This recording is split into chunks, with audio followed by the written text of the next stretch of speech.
Assalamualaikum warahmatullahi wabarakatuh. Izin memperkenalkan diri, nama saya Anissa Tirwahyuni, NIM 21144011026, tingkat 1 reguler 1, D3 Keperawatan Tanjung Karang. Di sini saya akan menjelaskan tentang sistem saraf.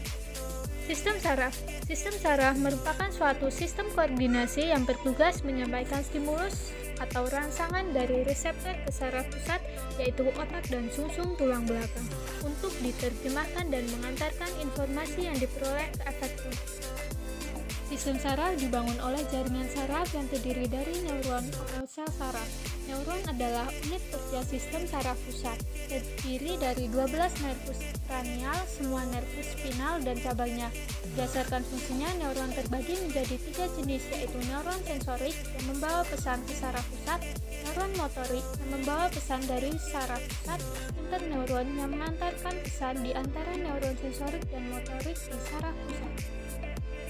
Struktur neuron: yang pertama badan sel, yang kedua inti sel atau nukleus, yang ketiga sitoplasma, 4 dendrit, yang kelima neurit atau akson, yang keenam sel strand, yang ketujuh sinapsis.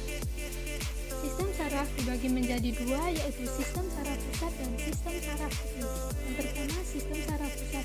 Sistem saraf pusat berfungsi menerima informasi dari semua area tubuh, kemudian mengkoordinasikan semua arus lalu lintas untuk menghasilkan respon tubuh. Sistem saraf pusat terdiri dari otak dan sumsum tulang belakang. Yang pertama, otak. Otak merupakan organ yang sangat penting yang berperan sebagai pusat pengendali utama tubuh, termasuk proses yang disadari maupun yang tidak disadari, serta penyampaian informasi. Otak terbagi menjadi 3 bagian, yaitu cerebrum, otak besar, cerebellum, otak kecil, dan stem, batang otak. Sumsum tulang belakang. Sumsum tulang belakang merupakan perantara yang berperan dalam pertukaran sinyal atau informasi antara tubuh dan otak, serta pemicu dari gerak refleks. Yang kedua, sistem saraf tepi. Sistem saraf tepi merupakan kumpulan saraf lanjutan dari otak dan spinal cord. Sel saraf ini membawa impuls dari saraf ke pusat tepi, berfungsi menghubungkan respons sistem saraf pusat ke organ tubuh dan bagian lainnya. Sistem saraf terbagi menjadi dua, yaitu sistem saraf somatik dan otonom. Sistem saraf somatik. Sistem saraf somatik bekerja dengan mengontrol semua hal yang disadari dan secara sadar mempengaruhi respon tubuh, seperti menggerakkan lengan, kaki, dan bagian tulang lainnya. Sistem saraf otonom. Sistem saraf otonom bekerja dengan mengontrol aktivitas yang dilakukan secara tidak sadar atau tanpa perlu memikirkannya. Sistem saraf otonom terbagi menjadi beberapa bagian, yaitu sistem saraf simpatik dan sistem saraf parasimpatik. Yang pertama, sistem saraf simpatik. Sistem saraf simpatik bertugas mengatur respon perlawanan dari dalam tubuh ketika ada ancaman dalam waktu yang cepat. Misalnya, ketika sedang merasa takut atau gugup, sistem saraf akan memicu respon dengan mempercepat detak jantung, memproduksi kelenjar keringat, meningkatkan pernapasan, dan lain-lain. Yang kedua yaitu sistem saraf parasimpatik.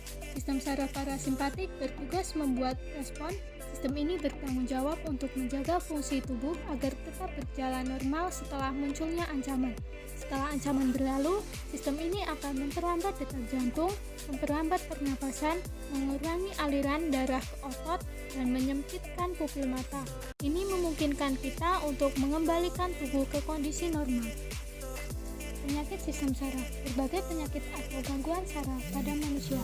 Yang pertama, Alzheimer, Parkinson, multiple sclerosis, palsi, epilepsi, meningitis, encephalitis, tumor otak, cedera otak, dan tulang belakang.